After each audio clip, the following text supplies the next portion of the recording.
കുറച്ച് വർഷങ്ങൾക്ക് മുൻപ് നമ്മുടെ നാട്ടിൽ നടന്ന ഒരു വ്യക്തിയുടെ മരണം ഏറെ വ്യക്തിപരമായി ഏറെ ചിന്തിപ്പിച്ച ഒന്നാണ്. ജൂൺ 1 സ്കൂൾ തുറക്കുമ്പോൾ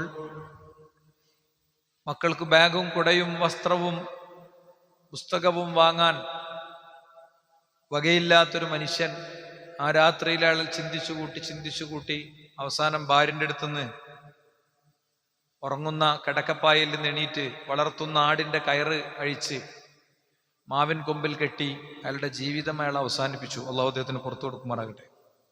മക്കളൊക്കെ വളർന്നു, കുടുംബം സ്വസ്ഥമായി മുന്നോട്ട് പോകുന്നു. അയാളുടെ ഖബറിൽ അയാൾക്ക് അള്ളാഹു നിശ്ചയിച്ച ജീവിതം അനുഭവിക്കണം. ബർസഖിൽ അയാൾക്ക് അള്ളാഹു സ്വസ്ഥത കൊടുക്കുമാറാകട്ടെ. ഞാൻ പറയുന്നത് രാവിലെ നമ്മൾ കാണുന്ന, ഉച്ചക്ക് നമ്മൾ സംസാരിച്ചിരുന്ന, രാത്രിയിൽ നമ്മൾ നാളെ കാണാമെന്ന് പറഞ്ഞ് പിരിഞ്ഞ ചിലരുടെ അനുഭവമാണിത്. ഉന്നത വിദ്യാഭ്യാസ സ്ഥാപനങ്ങളിൽ IIT പോലെ NIT പോലെയുള്ള ശരാശരിയിൽ ലോക വിദ്യാഭ്യാസ സംവിധാനങ്ങളിൽ, സർവകലാശാലകളിൽ 100-ൻ്റെയും 200-ൻ്റെയും ഒക്കെ ഇടയിൽ ഇടം പിടിച്ചിട്ടുള്ള ഇന്ത്യയിലെ സ്ഥാപനങ്ങളിലാണ് വിദ്യാർത്ഥികൾക്കിടയിൽ ആത്മഹത്യ പെരുകുന്നത്. ഇതിൻ്റെ ഒക്കെ ഒരു അടിസ്ഥാനം എന്താണ്? ഇതിൻ്റെയൊക്കെ ഒരു അടിസ്ഥാനം അങ്ങേയറ്റത്തെ നിരാശയിലേക്ക് മനുഷ്യൻ വീണു പോകുന്നതാണ്. ഇനി എൻ്റെ മുന്നിൽ വഴികളൊന്നുമില്ല എന്ന് ചിന്തിക്കുന്നതാണ്. വിശുദ്ധ ഖുർആൻ പറഞ്ഞു, വലഇൻ അദഖനൽ ഇൻസാന മിന്നാ റഹ്മതൻ സുമ്മ നസഅനാഹാ മിൻഹു ഇന്നഹു ലഊസുൻ കഫൂർ. എന്താണ്? മനുഷ്യന് നമ്മൾ അനുഗ്രഹങ്ങൾ കൊടുക്കുന്നു, പിന്നെ അവന്റെ അനുഗ്രഹങ്ങളെ നാം അവനിൽ നിന്ന് ഊരിയെടുക്കുമ്പോൾ അവൻ എന്താണ് ചെയ്യുക, എങ്ങനെയാണ് മുന്നോട്ട് പോകുക എന്നറിയാൻ വേണ്ടിയാണ് ചെയ്യുന്നത്. പക്ഷേ ഇന്നഹു ലഊസുൻ കഫൂർ, അവൻ അങ്ങേയറ്റം നന്ദികേട് കാണിക്കുന്നവനും നിഷേധം കാണിക്കുന്നവനും അതോടൊപ്പം നിരാശനാകുന്നവനുമാണ് എന്നാണ്. യഥാർത്ഥത്തിൽ എന്തൊക്കെ നഷ്ടങ്ങൾ വരട്ടെ, നിരാശയെ സംബന്ധിച്ചിട്ടുള്ള ഇസ്ലാമിൻ്റെ ഒരു കാഴ്ചപ്പാട് എന്താണ്? ഒരു വിശ്വാസിയെ സംബന്ധിച്ചിടത്തോളം ഒരു ഘട്ടത്തിലും അയാൾ നിരാശനാവുകയില്ല. ഒരു ഘട്ടത്തിലും ഒരു കാരണം കൊണ്ടും അയാൾ നിരാശനാവുകയില്ല. അപ്പൊ നമ്മൾക്കൊക്കെ ഇന്ന് കണ്ണുണ്ട്, നാളെ ഒരുപക്ഷെ കണ്ണുണ്ടായിക്കൊള്ളുന്നില്ല. എനിക്ക് വളരെ അടുത്തറിയുന്ന ഒരു വ്യക്തി, അദ്ദേഹത്തെ ഞാൻ നമ്മുടെ പീസ് റേഡിയോ സംവിധാനത്തിൽ ഇന്റർവ്യൂ ചെയ്തിട്ടുണ്ട്. ഈ കാഴ്ച പരിമിതരായ ആളുകളുടെ പ്രബോധനം, അവരുടെ വിദ്യാഭ്യാസം, അവരുടെ മക്കൾ, ഇങ്ങനത്തെ ഒരു പ്രൊജക്റ്റ് നമ്മുടെ കൂട്ടായ്മയിൽ അവതരിപ്പിക്കുന്നതിന്റെ ഭാഗമായി ധാരാളം കാഴ്ച പരിമിതരുമായി സംസാരിക്കാൻ ശ്രമിച്ചിട്ടുണ്ടായിരുന്നു ഒരു സീസണിൽ. എനിക്ക് തോന്നി ഈ വ്യക്തികളോട് ഞാൻ നടത്തുന്ന സംസാരം ഒരു സമൂഹത്തിന് കേൾക്കാൻ പറ്റുന്ന ഒരു സ്പേസിലാണെങ്കിൽ അത് ഭയങ്കര ഗുണമുണ്ടാവുന്നു. കാരണം ഒരാളെ കൂടെ ഇരുന്നപ്പോൾ തന്നെ എനിക്കൊരു വലിയ തിരിച്ചറിവുകളാണ് കിട്ടിയത്. പടച്ചോൻ തന്ന കണ്ണ് എന്നുള്ള അനുഗ്രഹം ജീവിതത്തിൽ ഒരിക്കൽ പോലും അൽഹംദുലില്ലാ എന്ന് ചിലപ്പോൾ നമ്മൾ അതിനെ കുറിച്ച് പറഞ്ഞിട്ടുണ്ടാവില്ല. അൽഹംദുലില്ലാ എനിക്ക് കണ്ണുണ്ടല്ലോ എന്ന് ഒരു നോർമലി ചുണ്ടറ്റത്ത് നിന്ന് വരുന്ന ശബ്ദത്തെ കുറിച്ചല്ല ഞാൻ പറയുന്നത്. എല്ലാം ഉൾക്കൊണ്ടിട്ട് വലിയൊരു ആക്സിഡന്റിൽ നിന്ന് ഒരു നൂലിഴ വ്യത്യാസത്തിൽ രക്ഷപ്പെട്ട് നമ്മളെ വണ്ടി പിന്നെയും മുന്നോട്ട് പോകുമ്പോൾ പിന്നിലേക്ക് തിരിഞ്ഞു നോക്കി നമ്മൾ പറയുന്ന ഒരു അൽഹംദുലില്ലയുണ്ട്. അതുപോലത്തെ ഒരു അൽഹംദുലില്ല ഒരിക്കൽ പോലും ജീവിതത്തിൽ പറഞ്ഞിട്ടുണ്ടാവില്ല. ഞാൻ പറഞ്ഞിട്ടുണ്ടായിരുന്നില്ല എന്ന് എനിക്ക് ഉറപ്പാണ് ഈ വ്യക്തികളായിട്ട് സംസാരിക്കുന്നത്. അപ്പൊ അങ്ങനെ കുറെ ആളുകളോട് നമ്മൾ നടത്തിയ സംസാരം പീസ് റേഡിയോ അത് ബ്രോഡ്കാസ്റ്റ് ചെയ്തിട്ടുണ്ട്. അതിലൊരു വ്യക്തിയായിട്ട് സംസാരിച്ചപ്പോൾ അദ്ദേഹം പറഞ്ഞു, എനിക്ക് 32 വർഷം കാഴ്ചശക്തി ഉണ്ടായിരുന്നു. 32 വർഷം ഞാൻ സാധാരണ ആളുകളെ പോലെ ജീവിച്ചു. 32ാമത്തെ ദിവസം ഒരു രാവ് പുലർന്നപ്പോൾ എനിക്ക് കാഴ്ചയില്ല എന്നാൽ എനിക്ക് മനസ്സിലായിട്ടില്ല. ഞാൻ നേരം വെളുത്തിട്ടില്ല, കറണ്ട് ഇല്ല എന്നൊക്കെ, ലേറ്റ് റെഡി എന്ന് ഭാര്യനോട് പറയുന്നുണ്ട്. ഭാര്യ നിങ്ങൾക്ക് എന്താ പിരാന്താന്ന് ചോദിക്കുന്നുണ്ട്. ഒരു 5 മിനിറ്റ് രണ്ടാളും തമ്മിൽ നടത്തിയ സംസാരത്തിന്റെ ഇടയ്ക്ക് ഭാര്യക്ക് മനസ്സിലായി എന്തോ ഒരു പ്രശ്നം സംഭവിച്ചിട്ടുണ്ട്. ഇയാൾ ഇങ്ങനെ തപ്പിത്തടഞ്ഞ് നടക്കണുണ്ടപ്പോ ഇയാൾ തപ്പിത്തടയുന്നത് ഇത് കൂരിരുട്ടിന്റെ രാവാണെന്ന് വിചാരിച്ചിട്ടാണ്. പക്ഷേ സമയം 6:30 മണി 7 മണിയായ വിവരം മൂപ്പരറിയില്ല. അടുക്കളയിൽ ഞാൻ അപ്പം ചൂടാൻ പോകുന്ന പറഞ്ഞപ്പോൾ അന്തിക്കാൻ അപ്പം ചൂടാൻ പോകണമെന്ന് മൂപ്പര് ചോദിച്ചു. ഈ നേരത്തെ അപ്പം ചൂടല്. പക്ഷെ 5 മിനിറ്റ് കൊണ്ട് രണ്ടാളും തമ്മിൽ മനസ്സിലാക്കി അല്ലേ? നിങ്ങൾ ആലോചിച്ചൊക്കെ അങ്ങനെ ഒരു അനുഗ്രഹം നാളെ നേരം വെളുക്കുമ്പോൾ ഊരിയെടുത്താൽ നമ്മുടെ സമീപനം എന്തായിരിക്കും? നമ്മുടെ അവസ്ഥ എന്തായിരിക്കും? നോക്കൂ, നിങ്ങൾ ജോലി സ്ഥലത്ത് 1 മിനിറ്റിൽ 5 കട്ട ഈ ചുമരിൽ വെക്കണ സിമെന്റിങ് വേണ്ടാത്ത കട്ട ഉണ്ടാക്കുന്ന ഒരു മെഷീൻ അതിന്റെ കറണ്ടൊക്കെ ഓഫാക്കിയതിന്റെ ശേഷം ക്ലീനിങ്ങിന് നിന്നതാണ് മൂപ്പര്. പക്ഷേ മെഷീൻ വർക്ക് ചെയ്തു, എങ്ങനെയാണെന്നറിയില്ല, കൈ അരഞ്ഞുപോയി. ഒരു മിനിറ്റിൽ 5 കട്ടുണ്ടാക്കണേ ഒരു മെഷീൻ്റെ ഉള്ളിൽ കൈ ഒടുങ്ങി എന്തായിരിക്കും അവസ്ഥ? കൈയില്ല അയാൾക്ക്, അടുത്ത ദിവസം മുതൽ കൈയില്ല. കോഴിക്കോട് ബേബി മെമ്മോറിയൽ ഹോസ്പിറ്റലിൽ വെച്ച് അയാളുടെ കൈ മുറിച്ചു കളയണമെന്ന തീരുമാനം എടുക്കാൻ പ്രയാസപ്പെടുന്ന ഒരു ഘട്ടത്തിൽ ആ ഇടപെട്ടൊരു ഓർമ്മ എനിക്കുണ്ട്. നമ്മൾ പറയണം മുറിച്ചോളി അല്ലേ, മുറിച്ചോളി എന്ന് പറയണം. അപ്പൊ ഇങ്ങനെയൊക്കെ ഉള്ള ജീവിതാനുഭവങ്ങളിലൂടെ കടന്നു പോകുമ്പോൾ നാളെ നമുക്ക് ആർക്കും വരാം. കഴിഞ്ഞ ആഴ്ച നമ്മൾ പരാമർശിച്ചതുപോലെ കല്യാണം നിശ്ചയിച്ച് കല്യാണത്തിന്റെ സാധനങ്ങളൊക്കെ എടുക്കാൻ പോയി ഓട്ടോറിക്ഷയിൽ തിരിച്ചു വരുമ്പോ ഒരു വീട്ടിലെ 4 ആളുകളാണ് ഒന്നിച്ചു പോണത്. മോളുടെ നിക്കാഹിന്റെ പന്തലിലേക്ക് സ്വന്തം ഭർത്താവിന്റെ മയ്യത്ത് പതിയെ സഞ്ചരിച്ചെത്തുമ്പോ ആ കുടുംബിനി അനുഭവിക്കുന്ന, ആ കുട്ടി അനുഭവിക്കുന്ന, ആ കുടുംബം അനുഭവിക്കുന്ന, അവരുടെ അടുത്തവരനുഭവിക്കുന്ന സംഘർഷത്തിന്റെ ആഴം എത്ര വലുതായിരിക്കുന്നു നിങ്ങളൊന്ന് ചിന്തിച്ചു നോക്ക്. അതാണ് അവസ്ഥ. എല്ലാം കൊണ്ടും തികഞ്ഞ് ശരീരത്തിലെ അവയവം കാർഡിയാക് അറസ്റ്റ് വന്ന് അതിന് ബൈപ്പാസ് സർജറി കഴിഞ്ഞ് അപ്പോഴൊക്കെ മൂപ്പര് ആശ്വാസം എന്താ അറിയോ, മോന്റെ ബിടെക് ഇപ്പൊ കഴിയുമല്ലോ, പിന്നെ നോക്കിക്കോളും കുടുംബമൊക്കെ എന്നാണ്. അപ്പോഴാണ് ഹോസ്റ്റലിൽ നിന്ന് വിളി വരണം അവന് ഒരു സുഖല്ലായ്മ ഉണ്ട് കൊണ്ടോണം എന്ന് പറഞ്ഞു. ചെന്ന് നോക്കുമ്പോ വാപ്പാനോട് ഇങ്ങനെ ഇംഗ്ലീഷിൽ ഇങ്ങനെ പറയണം, വിശേഷമൊക്കെ ചോദിക്കണം. ഒരു നിമിഷം മനോനില തെറ്റിയിരിക്കുന്നു. മാനസിക അസുഖങ്ങളുടെ മരുന്ന് കഴിച്ച ചെറുപ്പക്കാരൻ ഇപ്പോഴും ജീവിക്കുന്നു. അല്ലാഹു ശിഫ കൊടുക്കുമാറാകട്ടെ. ഞാൻ പറയുന്നത് ഇത്തരം പരീക്ഷണ ഘട്ടങ്ങളിൽ, പ്രതിസന്ധികളുടെ ഘട്ടങ്ങളിൽ നമ്മെ നിരാശ നയിക്കുമോ? വിശുദ്ധ ഖുർആൻ പറയാണ്, ഫലാ തകുൻ മിനൽ ഖാനിതീൻ, ഒരു ഘട്ടത്തിലും നീ നിരാശപ്പെടുന്നവരിൽ ഉൾപ്പെടരുത്. വമൻ യഖ്നുതു മിർ റഹ്മതി റബ്ബിഹി ഇല്ല ദ്ദാല്ലൂൻ, അല്ലാഹുവിന്റെ അനുഗ്രഹത്തെക്കുറിച്ച് നിരാശരാകുന്നത് ആര് മാത്രമാണ്? വഴിതെറ്റിയവർ മാത്രമാണ്. നിരാശ എന്ന് പറഞ്ഞൊരു പരിപാടി വിശ്വാസിക്കില്ല, നിരാശ എന്ന് പറയുന്ന ഒരു കാര്യം വിശ്വാസിക്കില്ല. മാത്രല്ല ഇന്നഹു ലാ യഅ്സു മിൻ റൗഹില്ലാഹി ഇല്ലൽ ഖൗമുൽ കാഫിറൂൻ, നിശ്ചയമായും ഇന്നഹു ലാ യഅ്സു മിൻ റൗഹില്ലാ, അള്ളാഹു തരാനിരിക്കുന്ന വിജയങ്ങളുടെ, അള്ളാഹു തരാനിരിക്കുന്ന നന്മകളുടെ ആ കാര്യത്തിൽ നിന്ന് നിരാശപ്പെടുന്നത് അതാര് മാത്രമായിരിക്കും? അവിശ്വാസികൾ മാത്രമായിരിക്കും. അവിശ്വാസിക്ക് പറഞ്ഞതാണ്, കുഫറിന്റെ കൂടെ പറഞ്ഞതാണ് നിരാശ. രാവിലെ എണീറ്റ് നോക്കുമ്പോൾ ഒരു കാറ്റത്ത് റബ്ബർ തോട്ടം മുകളിൽ പൊളിഞ്ഞടിക്കിടക്കുകയാണ്. ആരോ ഒരാൾ വലിച്ചിട്ട റബ്ബർ കുറ്റിയിൽ, ബീഡിക്കുറ്റിയിൽ റബ്ബർ മുഴുവൻ കത്തിപ്പോയിട്ടുണ്ട്. അവിടെ ഇങ്ങനെ നിന്നിട്ട് വിശ്വാസി നിരാശപ്പെടൂല. വിശ്വാസി അവിടെയും ഒരു പ്രതീക്ഷ വെക്കും, അവിടെ ഒരു പ്രതീക്ഷ വെക്കും. ഒരു നിലക്കോ നിരാശപ്പെടില്ല. അങ്ങനെ നിരാശപ്പെടാത്ത ഒരാൾക്ക് പിന്നെ സൈനൈഡ് വേണോ? അയാൾക്ക് പിന്നെ ഡിപ്രഷന്റെ ഗുളിക കുടിക്കേണ്ട അവസ്ഥക്ക് പോകണോ? ഒന്നുമില്ല. അതെന്റെ വിധിയാണ്. ഡോക്ടർമാര് അവസാനം വിധി എഴുതി, ഒരിക്കലും നിങ്ങൾക്ക് കുഞ്ഞുണ്ടാകൂല. പല പല പല പല വഴികളിൽ പോയി അവസാനം 41 വയസ്സ് ഭാര്യക്കും 50 വയസ്സ് ഭർത്താവിന് യാതൊരു നിലക്കും കുഞ്ഞുണ്ടാകേണ്ട സംഗതികളൊന്നുമില്ലാതുകൊണ്ട് ഇനി കുഞ്ഞുണ്ടാകൂല. അപ്പോ എനിക്ക് കുഞ്ഞുണ്ടാവുകയില്ലെന്ന യാഥാർത്ഥ്യത്തോട് സമരസപ്പെടാനൊരു വിശ്വാസിനിക്ക് പറ്റും. അവര് സധൈര്യം സമൂഹത്തിലേക്ക് ഇറങ്ങും. കുട്ടികളും കെട്ടുപാടുകളും ചുറ്റുപാടുകളും ഒന്നും എനിക്കില്ല. എനിക്ക് വയസ്സായ മാതാപിതാക്കളെ, ബന്ധുക്കളെ, പ്രിയപ്പെട്ടവരെ സേവിച്ചും സ്നേഹിച്ചും ഞാൻ മുന്നോട്ട് പോകണം. ഞാൻ നടത്തിയ പ്രാർത്ഥനകളൊന്നും വെറുതെ ആകൂല. കുട്ടിയെ ചോദിച്ചിട്ട് കുട്ടിനെ കിട്ടിയിട്ടില്ലെങ്കിൽ ഒരുപക്ഷെ പടച്ചോൻ എന്താ ചെയ്യാ? കുട്ടികൾ 10ഉം 12ഉം ഉള്ളവർക്ക് കിട്ടുന്നതിലേറെ നല്ല സംരക്ഷണത്തിൽ അവരുടെ ജീവിതം പടച്ചോനാക്കി കൊടുക്കും. ചിലപ്പോൾ അതും ഉണ്ടാവില്ല. അപ്പൊ നിരാശപ്പെടോ? ഇല്ല. നാളെ പരലോകത്തൊരു പുണ്യമായി, അതാണല്ലോ നമ്മൾ ആവർത്തിച്ച് കഴിഞ്ഞ 1-2 ഖുതുബകളിൽ പറഞ്ഞത്, 3 നിലക്കാണ് പടച്ചോൻ പ്രാർത്ഥന സ്വീകരിക്കുക. ഒന്ന് ചോദിച്ച ചോദ്യത്തിന്റെ ഉത്തരം കിട്ടും, ചിലപ്പോൾ അത് കിട്ടൂല. ചിലപ്പോൾ അതിന് പകരം നല്ല വേറൊന്ന് തരും, അല്ലെങ്കിൽ വേറൊരു അപകടം തടഞ്ഞു തരും. ചിലപ്പോൾ അതും ഉണ്ടാവൂല.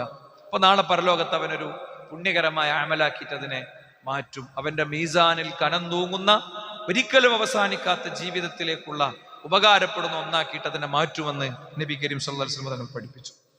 നോക്കൂ നിങ്ങൾ, ഇന്നഹു ലാ യഅ്സു മിൻ റൗഹില്ലാഹി ഇല്ലൽ ഖൗമുൽ കാഫിറൂൻ എന്ന് ആരാ പറയണ അറിയോ? യാക്കൂബ് അലൈഹി ഇസ്ലാമാണ് പറയുന്നത്. യാക്കൂബ് അലൈഹി ഇസ്ലാം ഇത് പറയുന്നത് എപ്പോഴാണ്? യൂസുഫ് എന്ന മോനെ നഷ്ടപ്പെട്ടു. യൂസുഫ് എന്ന മോനെ നഷ്ടപ്പെട്ടിട്ട് അദ്ദേഹം പ്രാർത്ഥിച്ചും കരഞ്ഞും കണ്ണീരിലും ജീവിച്ച് അദ്ദേഹത്തിന്റെ കാഴ്ച ശക്തി പോയി. അങ്ങനെയാണ് നാട്ടിൽ വരൾച്ച വന്നപ്പോ അങ്ങ് മിസ്ർ ദേശത്തെ രാജാവ് പാവങ്ങളായ മനുഷ്യർക്കൊക്കെ ഭക്ഷണം കൊടുക്കുന്നുണ്ട് എന്ന് കേട്ടപ്പോ, ആ വീട്ടിലെ കുടുംബത്തിലെ ആളുകളുടെ എണ്ണത്തിനനുസരിച്ചാണെന്ന് പറഞ്ഞപ്പോ ആ എണ്ണത്തിനനുസരിച്ച് പറഞ്ഞേച്ച് എല്ലാവരും പറഞ്ഞേച്ചു. അപ്പോഴാണ് ബിന്യാമീൻ എന്ന ഏറ്റവും ഇഷ്ടപ്പെട്ട അടുത്ത മോനെ രാജാവ് പിടിച്ചു വെക്കണത്. അപ്പോഴാണ് ചെല്ലി നിങ്ങൾ അന്വേഷിക്കും, കിട്ടും.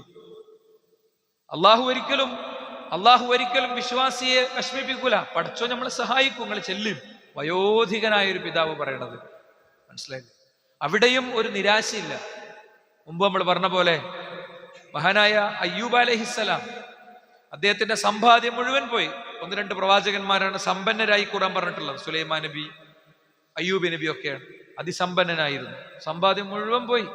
നിങ്ങൾ ആലോചിച്ച് നോക്ക്, നമ്മളെ സമ്പാദ്യം ഒക്കെ പോകും. കുറെ പ്രളയം എടുത്തു പോയി, കാറ്റെടുത്തു പോയി, എന്തൊക്കെ ആയിട്ട് പോയി. അവസാനം ഒരു വീടിന്റെ ചെറിയ തുരുത്തിലേക്ക് നമ്മൾ ഒതുങ്ങി. അപ്പോഴും 10-11 മക്കളുണ്ട്, വീണ്ടെടുക്കാന്ന് വിചാരിച്ചു. ഓരോ മക്കളും മരിച്ചു. ഒരു മോന്റെ മയ്യത്ത് നിസ്കരിച്ച് വരുമ്പോഴേക്ക് അടുത്ത മോൻ രോഗിയായി. അവനെ ചികിത്സിച്ച് സംരക്ഷിച്ച് അടുത്ത മോൻ രോഗിയായി. മൊത്തം 11 മക്കളും പോയി. അദ്ദേഹത്തിനു രോഗം വന്നു. ഭാര്യ പ്രയാസപ്പെടുന്നത് കണ്ടു. അപ്പോഴാണ് പടച്ചോനെ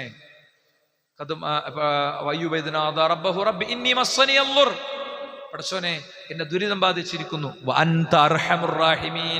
നീ കാരുണ്യം ചെയ്യുന്നവരിൽ ഏറ്റവും കാരുണ്യം ചെയ്യുന്നവനാണ് എന്ന് അദ്ദേഹം പ്രാർത്ഥിക്കുന്നത്. ഇപ്പോഴും പടച്ചോനല്ലാത്ത ഒരു പട്ടപ്പിന്റെ അടുത്തേക്കും പോയില്ല. പടച്ചോനോട് മാത്രം. മനസ്സിലായി? പടച്ചോനോട് മാത്രം. അപ്പൊ അവിടെ അമ്പിയാക്കളെ നമ്മൾ അങ്ങനെ പരിചയപ്പെടുകയാണ്. മാത്രല്ല നമുക്ക് കാണാൻ പറ്റും വിശുദ്ധ റസൂലുള്ളാഹി സ്വല്ലല്ലാഹി അലൈഹി വസല്ലം തങ്ങളുടെ സഹാബി അബ്ദുല്ലാഹി ബിൻ മസ്ഊദ് എന്ന് പറഞ്ഞൊരു വാചകം വ്യത്യസ്ത രീതിയിൽ ഈ റിപ്പോർട്ട് വന്നിട്ടുണ്ട്. അദ്ദേഹം പറയാണ്,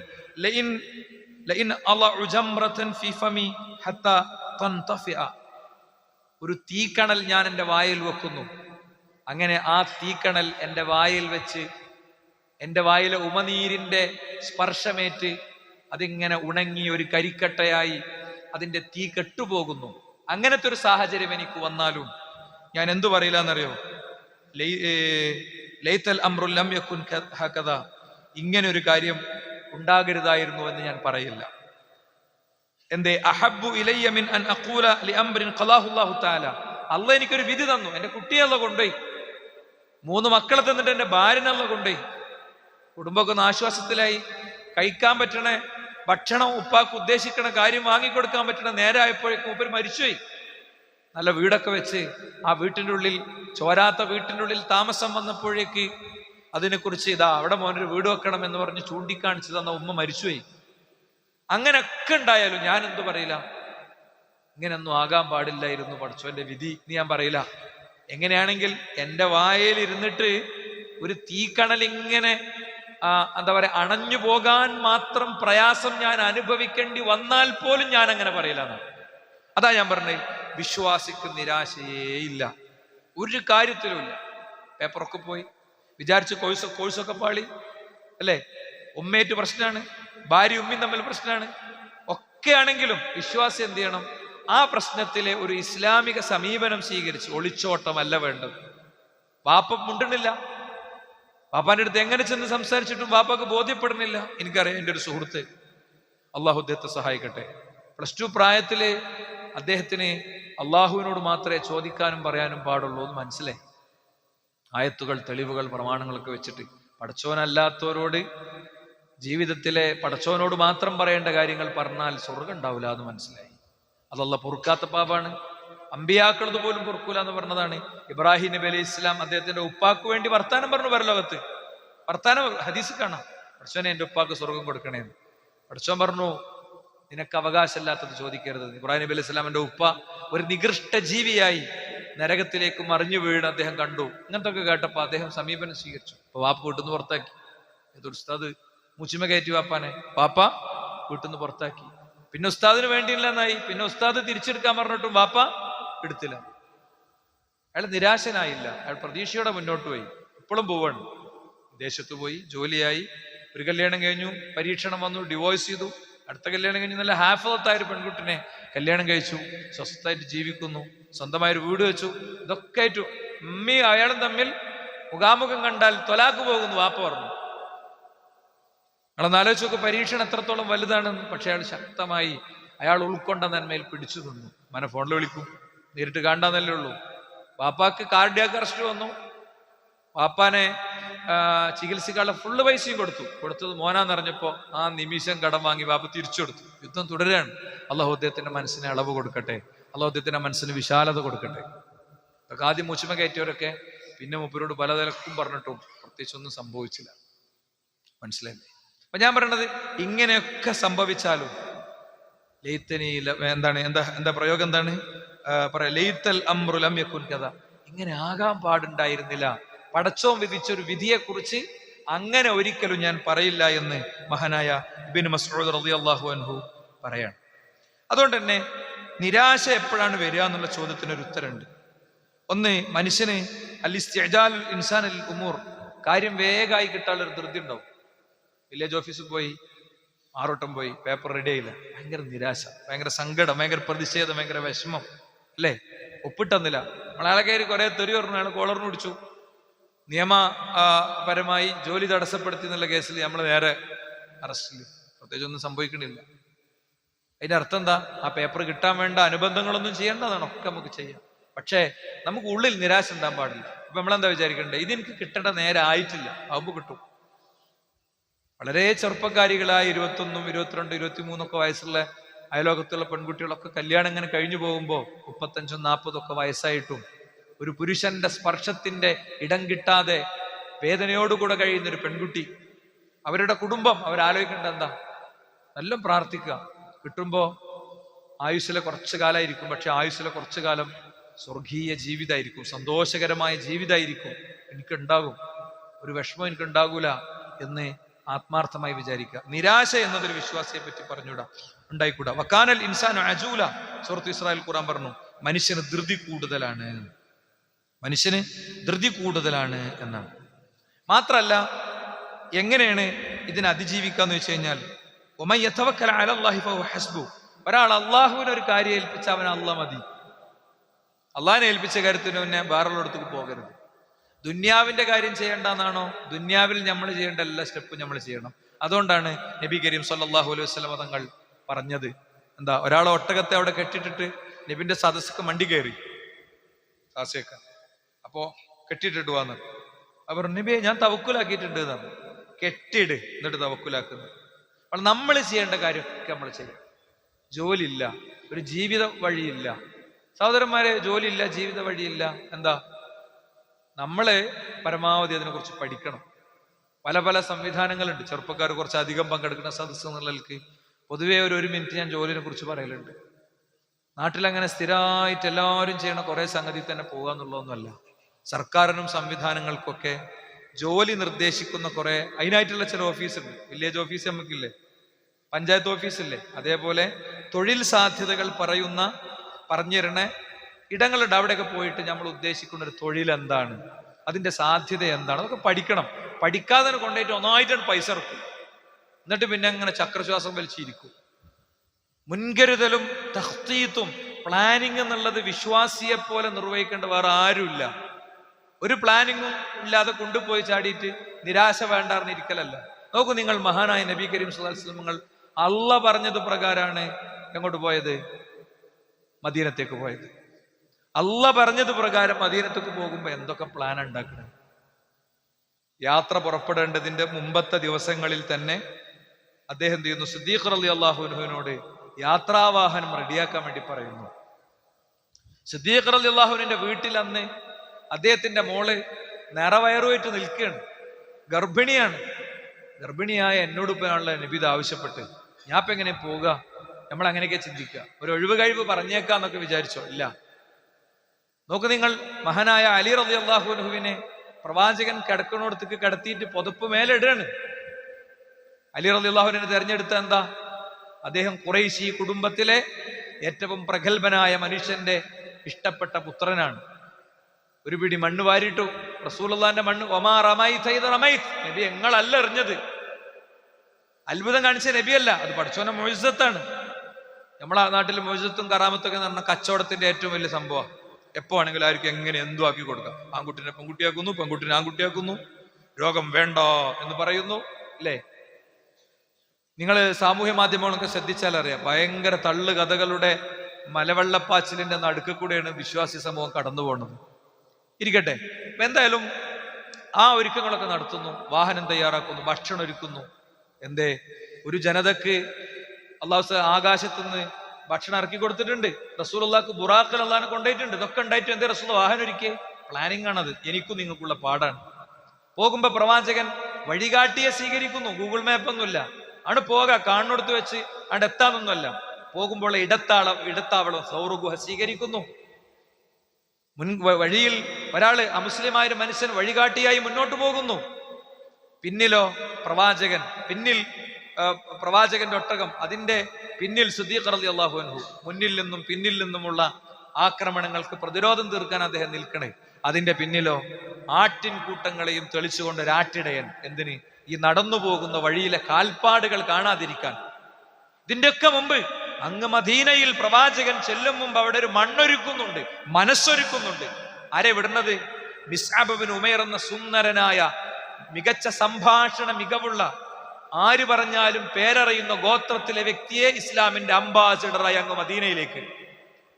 ഒരു നാട്ടിൽ ഇസ്ലാം എത്തിക്കൽ വേറെ നാട്ടിൽ നാള് വന്നിട്ടാണ്. അത് പറയണത് വെട്ടത്തുരങ്ങാടിയിൽ നമ്മൾ വയലൊക്കെ എടുക്കുമ്പോൾ വേറുള്ളടത്ത് നാള് വന്നിട്ട് അങ്ങനെ ഇസ്ലാം അങ്ങനെ എത്തിയ എല്ലായിടത്തും. മഹാനായ മാലിക് ദീനാർ റളിയല്ലാഹു അവിടുന്ന് ഇങ്ങോട്ട് വന്നിട്ട്. അതുകൊണ്ടാ വയങ്കല്ലിയിൽ പരിപാടി ഉണ്ടാവും നിങ്ങൾ പോകണമെന്ന് ഞാൻ ഇവിടുന്ന് പറയുന്നത്. അങ്ങനെ ഇസ്ലാം ഉണ്ടായത്, അങ്ങനെയാണ് ഇസ്ലാം ഉണ്ടായത്. ഏത് നാട്ടിൽ ഇസ്ലാം ഉണ്ടായത് അങ്ങനെയാണ്. നിങ്ങൾ നോക്കി, ഈ പ്ലാനിങ് പറയണമെങ്കിൽ ഒരു 3 ഖുതുബയ്ക്ക് നമുക്ക് ഈ മദീന യാത്രയുടെ പ്ലാനിങ് സെറ്റാക്കാൻ പറ്റും. അത്രയും ശക്തമാണ് ആ പ്ലാനിങ്. അവിടെ എത്തുന്നതിന്റെ മുമ്പ് അദ്ദേഹം അവിടെ ഒരു മണ്ണൊരുക്കി ഒക്കെ റെഡിയാക്കി വെച്ചിരുന്നു, എല്ലാം സെറ്റാക്കി വെച്ചിരുന്നു. അവിടേക്ക് റസൂൽ ചെല്ലണേ. നീ അവിടെ ചെന്നിട്ട് ആദ്യം പോയത് തന്നെ സ്വീകരിച്ച ഗോത്രത്തിലേക്കല്ല, തന്നെ സ്വീകരിക്കാത്ത ഗോത്രത്തിലേക്ക്. ആ 2 ഗോത്രങ്ങൾ തമ്മിൽ നീണ്ട വർഷം യുദ്ധം ഉണ്ടായിരുന്നു. അത് ബ്രേക്ക് ചെയ്താലേ മദീനയിൽ അധിവസിക്കാൻ കഴിയുന്നതിനോട് പ്രവാചകൻ അദ്ദേഹത്തെ അവർ സ്വീകരിച്ചു. വിളിക്കാത്ത ഗോത്രം കയറി ചെന്നപ്പോ സ്വീകരിച്ചപ്പോ, പ്രിയപ്പെട്ടവനാണ് ഞങ്ങൾക്ക് നിങ്ങളെന്ന് പറഞ്ഞപ്പോ, അങ്ങേ ഗോത്രത്തിലെ നേതാവിനെ കാണുന്ന കാര്യം പ്രവാചകൻ പിന്നെയും സംസാരിച്ചു. പിന്നെയും ഇങ്ങനെ സംസാരിച്ചു. അപ്പൊ അവരങ്ങോട്ടും ഇങ്ങോട്ടും അടക്കം പറച്ചിൽ തുടങ്ങി. ആ വ്യക്തിയെ കണ്ടെടുത്ത് വെച്ച് കൊല്ലണമെന്ന് വിധി പുറപ്പെടുവിച്ച ആൾക്കാരാണ് ഇവര്. അവരൊന്നും മിണ്ടിയില്ല. പ്രവാചകന്റെ ഉള്ളിൽ ആഗ്രഹം അദ്ദേഹം ഇങ്ങനെ പ്രകടിപ്പിച്ചുകൊണ്ടിരുന്നു. ഈ വാർത്ത പുറത്തുപോയി. അങ്ങേ ഗോത്രത്തിലെ വ്യക്തി ഇങ്ങോട്ട് കയറി വന്നു. എവിടെ കിട്ടിയാലും വെട്ടി താഴെയിടേണ്ടവർ മുന്നിൽ വന്നപ്പോ പ്രവാചകൻ ചോദിച്ചു, നിങ്ങൾ ഇയാളെ കൊല്ലുന്ന് പറഞ്ഞല്ലേ, നിങ്ങൾ കൊല്ലിണില്ലേ? അവിടെ അവരുടെയൊക്കെ കണ്ണു നിറഞ്ഞു. അവർ പറഞ്ഞു, ഞങ്ങളുടെ പ്രിയപ്പെട്ട പ്രവാചകന് പ്രിയപ്പെട്ട ഒരാള് ഞങ്ങൾക്കും പ്രിയപ്പെട്ടത് തന്നെയാണ്. പ്രവാചകൻ അവിടെ ആ 2 ഗോത്രങ്ങൾ തമ്മിൽ വാരിപ്പുണർന്നു. ഇനി ജൂതനാണ് അടുത്ത പ്രശ്നം. ഫലസ്തീന്റെ മണ്ണിൽ ഇസ്ലാമിക സമൂഹത്തെ നശിപ്പിക്കുന്ന, പിഞ്ചു കുഞ്ഞുങ്ങളെ കൊല്ലുന്നിടത്തൊരു കാരുണ്യവും കാണിക്കാത്ത ജൂതൻ. ആ ജൂതനെ പ്രവാചകൻ ചർച്ചയ്ക്ക് ക്ഷണിച്ചു. യുദ്ധത്തിന്റെ മുൻപ് സമാധാന അന്തരീക്ഷത്തിന്റെ കരാർ പത്രം എഴുതി, അല്ലേ? കരാർ പത്രം എഴുതി. ഇതൊക്കെ പ്രവാചകന്റെ പ്ലാനിങ്ങാ. ഈ പ്ലാനിങ് ഒക്കെ ചെയ്ത പ്രവാചകന്റെ സ്ഥാനത്ത് വണ്ടി പോയിട്ട് കട കൊടുക്കും ചില ആൾക്കാർ, ബിസിനസ് കൊടുക്കും. ആരൊക്കെയാണെന്ന് അറിയാതെ കൊടുക്കും പൈസ. ലാഭം കിട്ടണവനെ കുറിച്ച് മാത്രമേ ആലോചന ഉണ്ടാവുള്ളൂ. എന്നിട്ട് പിന്നെ ആകെ വിരല് കടിച്ച് മുറിച്ച് സങ്കടപ്പെട്ട് അവിടെ ഇരുന്ന് ഒക്കെ പോയി നാട് വിട്ട് സുഹൃത്തുക്കളെ നിരാശയിലേക്ക് പോകും മുമ്പ് റബ്ബിൽ തവക്കുലാക്കി നിർവഹിക്കേണ്ടത് നിർവഹിച്ചു പോകുക എന്നുള്ളതാണ്. അങ്ങനെ ചെയ്യുന്ന ആളുകളെ പിന്നെ സൂക്ഷ്മത ഉണ്ടാകുക എന്നുള്ളതാണ് ജീവിതത്തിൽ. എല്ലാ മേഖലയിലും സൂക്ഷ്മത. എന്തൊക്കെ കയറുകയാണെങ്കിൽ അതിൻ്റെ ഒരു ദീന് നോക്കണം. എന്തിനും ദീനുണ്ട്, എന്തിനും ദീനുണ്ട്. ദീനില്ലാത്തൊരു കാര്യങ്ങൾ പറഞ്ഞുതരും. ജീവിതത്തിൽ നമ്മുടെ കണ്ണും കാതും കയ്യും കാലും മനസ്സും മസ്തിഷ്കവും ഇൻവോൾവ് ചെയ്യുന്ന, ഇടപെടുന്ന എന്തിനും ദീനുണ്ട്, സംശയമല്ല. അപ്പൊ അതിന്റെ ദീന് സൂക്ഷിക്കണം. അള്ളാഹിനെ സൂക്ഷിച്ച് ജീവിച്ച ഒരാളാണോ അള്ളാഹു അവന് വഴി ഉണ്ടാക്കി കൊടുക്കും. ആ വഴി എങ്ങനെ വരണമെന്നൊന്നും പറയാൻ പറ്റൂല. എങ്ങനെയാണ് വരുന്നതെന്നൊന്നും പറയാൻ പറ്റൂല. അതുകൊണ്ട് വരും, നമുക്കതിന് കിട്ടും, നമ്മളതിന് രക്ഷപ്പെടും. ആശുപത്രിയിൽ ഇങ്ങനെ ഇരിക്കണം, അല്ലേ? ഇരുന്നിങ്ങനെ കരയാണ്. അപ്പോഴാണ് ഒരു മനുഷ്യൻ നമ്മളെ കാണുന്നതും അയാളുടെ മനസ്സലിയണതും അയാളെ നമ്മളെ സഹായിക്കുന്നതും. എത്ര അനുഭവങ്ങൾ ഓരോരുത്തർക്കും അവരുടെ ജീവിതത്തിൽ ഉണ്ടാകും. അതൊക്കെ ജീവിതത്തിൽ എപ്പോഴെങ്കിലൊക്കെ ചെയ്ത നന്മയുടെ ഭാഗമാണ് സുഹൃത്തുക്കളെ.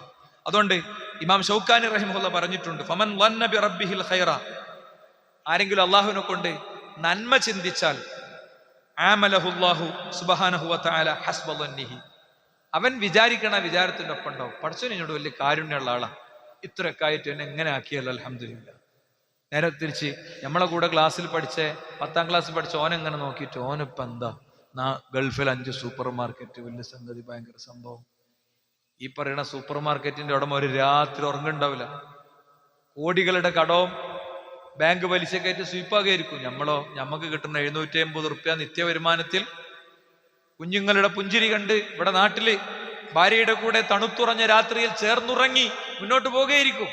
പക്ഷെ ഞമ്മക്ക് അവന്റെ ഡെക്കറേറ്റ് ചെയ്ത ജീവിതത്തിന്റെ പരിസരത്തേക്കാണ് നോക്കുക. കഥ പറയാറുണ്ട്, 3-4 കുട്ടികളൊക്കെ കൊണ്ടിങ്ങനെ ബസ്സില് സീറ്റ് കിട്ടാതെ ഒരു ഉമ്മ ഇങ്ങനെ നിൽക്കുകയാണ്. അപ്പോ ബസ് ഇങ്ങനെ സ്റ്റോപ്പായപ്പോ അപ്പുറത്തെ കാറില് കൂടെ പഠിച്ച പെണ്ണിങ്ങനെ ഇരിക്കുക. അപ്പൊ ഇങ്ങനെ ആലോചിച്ച്, എന്താല്ലേ ഓളൊരു ജീവിതം, ഓള് കാറിലാണ്, ഓളെ പുതിയാപ്പോൾ ഓളെ തൊലാക്ക് ചെല്ലി പെരിയിൽ കൊണ്ടേക്കാണ്. ഉണ്ടായ സംഭവം എന്നല്ല, ഒരു കഥ പറയണേ ഞാൻ. ഇതാണ് ജീവിതം എന്ന് പറയുന്നത്. മറ്റുള്ളവന്റെ ജീവിതത്തിന്റെ സൗന്ദര്യങ്ങളിലേക്ക് നോക്കി നിരാശപ്പെടുന്ന ലോകത്തോടാണ് പ്രവാചകൻ പറഞ്ഞത്, ഉൻദുറു ഇലാ മൻ ഹുവ അസ്ഫല മിൻകും വലാ തൻദുറു ഇലാ മൻ ഹുവ ഫൗഖകും വഹുവ അജ്ദറു അല്ലാ തസ്ദറു നിഅമത്തല്ലാഹി അലൈക്കും. നിങ്ങളെക്കാളും താഴെയുള്ളവരിലേക്ക് നോക്കുക, നിങ്ങളെക്കാളും മുകളിലുള്ളവരിലേക്ക് നോക്കിയിട്ട് വ്യാമോഹികളായി അമിതമോഹങ്ങളിലേക്ക് പോകരുത്. അതാണ് നിങ്ങൾക്ക് നിരാശപ്പെടാതിരിക്കാനുള്ള നല്ല വഴി. റബ്ബ് തന്നതിൽ തൃപ്തിപ്പെടുക. സാധ്യതകളെ പരിശോധിക്കേണ്ടെന്നല്ല, സാധ്യതകളെ പരിശോധിക്കണം. എല്ലാ സാധ്യതകളെയും പരിശോധിക്കണം. എന്ത് സാധ്യത പരിശോധിക്കുമ്പോഴും അതില് പടച്ചോനെ ഓഹരി കൊടുത്ത് ചിന്തിച്ചാൽ മതി. ഇന്ന് എളുപ്പമുണ്ട്, ഇതൊക്കെ ഒന്ന് ശരിയാവട്ടെ, ഇൻഷാ അല്ലാഹ്.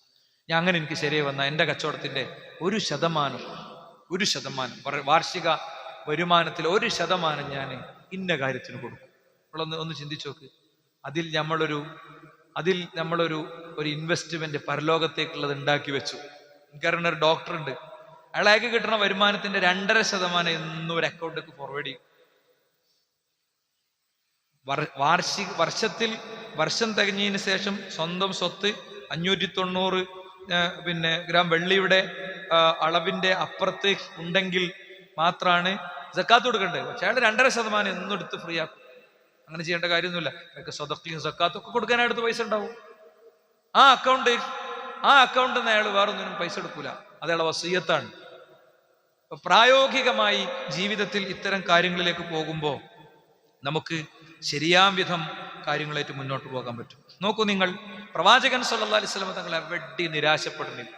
ജീവിതത്തിൽ എവിടെ കൊല്ലാമെന്ന സുറാഖ രാവിലെ കൊല്ലാമെന്നതാ യാത്രക്കിടയിൽ. പക്ഷേ വൈകുന്നേരമായപ്പോ ആ സുറാഖ ആരാ?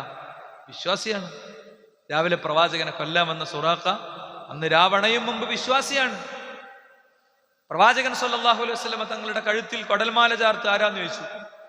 അപ്പൊ അവരുടെ കൂട്ടത്തിലെ ഏറ്റവും മോശപ്പെട്ട മനുഷ്യൻ, ഹദീസിൽ തന്നെ കാണാം, അവരുടെ കൂട്ടത്തിലെ ഏറ്റവും അഷ്ഖൽ ഖൗം, നിർഭാഗ്യം ചെയ്ത മനുഷ്യൻ ഉഖ്ബത്ത് ഇബ്നു അബി മുഈത്ത് വന്നിട്ട് പ്രവാചകന്റെ കഴുത്തിൽ കുടൽമാല ചാർത്തി. തല പൊക്കാൻ പറ്റണില്ല. ചില വിശ്വാസികളുണ്ട്, അവർക്ക് അങ്ങോട്ട് ചെന്ന് ചെയ്തു കൊടുക്കാൻ കഴിയണില്ല, അവർക്ക് അങ്ങോട്ട് എത്താനുള്ള ധൈര്യം കിട്ടുന്നില്ല. ഇതൊക്കെ മാനുഷികമാണ്, മനുഷ്യ സഹജമാണ്. അവനെ ഭീരു എന്ന് വിളിക്കരുത്, അല്ലെ? എല്ലാവർക്കും ഒരേപോലെ സമൂഹത്തിൽ ഇടപെടാനും സംസാരിക്കാനും സംവദിക്കാനൊന്നും പറ്റിക്കൊള്ളുന്നില്ല. പക്ഷേ ഫാത്തിമ റളിയല്ലാഹു അൻഹ എടുത്ത് വലിച്ചെറിഞ്ഞു. എന്താ പ്രവാചകൻ ചെയ്തത്? പ്രവാചകൻ എഴുന്നേറ്റിരുന്ന ഒറ്റ വാചകം പറഞ്ഞു, അല്ലാഹുമ്മ അലൈക ബി ഖുറൈശ്, അല്ലാഹുവേ ഖുറൈശികൾക്ക് കൊടുക്കേണ്ടത് കൊടുക്ക്. ഫശഖ്ഖ ദാലിക അലൈഹിം ഇദാ ദഅ അലൈഹിം. പ്രവാചകൻ അവിടെ വെച്ച് പ്രാർത്ഥിച്ചു. അവിടെ വെച്ച് പ്രാർത്ഥിച്ചാൽ പ്രാർത്ഥന സ്വീകരിക്കുമെന്ന് അവർക്കറിയായിരുന്നു. അതവർക്ക് പ്രയാസമായി. അല്ലാഹുമ്മ അലൈക ബി അബീ ജഹൽ വഅലൈക ബി ഉത്ബത്ത് ബിൻ റബീഅ വശൈബത്ത് ബിൻ റബീഅ വലീദ് ബിൻ ഉത്ബ ഉമയ്യത്ത് ബിൻ ഖലഫ് ഉഖ്ബത്ത് ബിൻ അബി മുഈത്ത്. എല്ലാവരും പേരെടുത്ത് പ്രവാചകൻ പ്രാർത്ഥിച്ചു. വിഭ്രാന്തരായി അവര്. എന്താ, റസൂലുള്ളാഹി ഓരും പ്രാർത്ഥിക്കുന്നത് ഒരു പടച്ചവനോടാ, അതുകൊണ്ടാ വിഭ്രാന്തരായത്. ഹറമിന് മഹത്വമുണ്ടെന്ന് വിശ്വസിച്ചോരാ. പിന്നെ അവരും പ്രവാചകനും തമ്മിലുള്ള ആകെയുള്ള ദൂരം എന്താ? ഞങ്ങൾക്ക് ഞങ്ങളെ കാര്യമല്ല നേരിട്ട് പടച്ചവനോട് പറഞ്ഞ പടച്ചവൻ കേൾക്കൂല. ഞങ്ങൾ ശുപാർശക്ക് വേണ്ടി ലാത്താന്ന് പറഞ്ഞ ഔലിയാപ്പാപ്പാന്റെ അടുത്ത് പോവുകയാണ്. നമ്മൾ പാപികളാണ്, നേരിട്ട് ചോദിച്ചാൽ കിട്ടില്ല. ഇത് മാത്രമേ ഉള്ളൂ, വേറൊരു വ്യത്യാസമല്ല. മസല പഠിക്കണം. നമ്മളെ നാട്ടിൽ ഒരാൾ ഖബറിങ്ങ പോകുമ്പോൾ തന്നെ ചിന്തിക്കണുള്ളൂ, ഈ ശേഖ് നമ്മളെ സഹായിക്കും, ഇദ്ദേഹത്തിന്റെ മഹത്വം കൊണ്ട് പടച്ചവന്റെ അടുത്തേക്ക് ചെല്ലാന്നേ ഉള്ളൂ. ഈ പറയുന്ന ആളുകൾ മുഴുവൻ ബദറിന്റെ ഖലീബിന്റെ കിണറിൽ അവരെ പ്രവാചകൻ അവർ യുദ്ധത്തിൽ മരിച്ചതിന് ശേഷം അവരെ തള്ളി, ആ പ്രാർത്ഥന ഫലിച്ചു എന്നാണ്. അതുകൊണ്ട് സ്വപ്നങ്ങൾ പുലരുന്നൊരു ദിവസമുണ്ട് എന്നത് നമ്മൾ ഓരോരുത്തരും ഓർക്കുക. അത് പുലർന്നില്ലെങ്കിലും സ്വർഗത്തിൽ ആ പുലർച്ചയുടെ പൂർണ്ണതകൾ നമുക്ക് ആസ്വദിക്കാൻ കഴിയും. അള്ളാഹു സഹായിക്കുമാറാകട്ടെ. അൽഹംദുലില്ലാഹ് വസ്സലാത്തു വസ്സലാമു അലാ റസൂലില്ലാഹി വഅലാ ആലിഹി വസ്ഹബിഹി അജ്മഈൻ. അമ്മാ ബഅദ്. സൃഷ്ടാവും സംരക്ഷകനുമായ റബ്ബിനെ ജീവിതത്തിൻ്റെ എല്ലാ മേഖലയിലും സൂക്ഷിച്ചുകൊണ്ട് ജീവിക്കണേ എന്ന് എല്ലാവരെയും ഉണർത്തുകയാണ്, ഓരോരുത്തരോടും ബോധ്യപ്പെടുത്തുകയാണ്.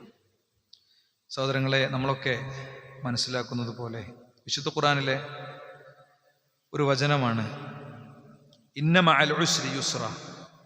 ഓരോ പ്രയാസത്തിന് ശേഷവും ഓരോ ആശ്വാസം വരാനുണ്ട്. ഓരോ ബുദ്ധിമുട്ടിന് ശേഷവും ഒരു ആശ്വാസ തീരം വരാനുണ്ട്. ഇത് മനസ്സിനെ പഠിപ്പിച്ചു കഴിഞ്ഞാൽ നല്ല ആശ്വാസം ഉണ്ടാകും. ഇതൊക്കെ കഴിയുമ്പോൾ എനിക്കൊരു ഒരു ആശ്വാസത്തിൻ്റെ കുളിർക്കാറ്റുള്ള ഒരു സായാഹ്നം, ഒരു നന്മ നിറഞ്ഞ ഒരു പ്രഭാതം എന്നെ വന്നെത്തും എന്ന ആ ഒരു ആത്മാർത്ഥതയോടെ, പ്രതീക്ഷയോടെ നമുക്ക് ഓരോരുത്തർക്കും പ്രവർത്തിക്കാൻ കഴിയാന്നുള്ളത് ഈ ഒരു ഘട്ടത്തിൽ നമ്മൾ ഓരോരുത്തരും ഗൗരവപൂർവം കാണേണ്ട ഒരു സംഗതിയാണ്. അങ്ങനെ വരുമ്പോൾ ജീവിതം കുറച്ചുകൂടി സ്വസ്ഥമായി ശാന്തമായി മുന്നോട്ട് കൊണ്ടുപോകാൻ കഴിയും. അതുകൊണ്ട് നമുക്കൊക്കെ അറിയണ ആയത്താണ് ഇന്ന മഅൽ ഉസ്രി യുസ്ര.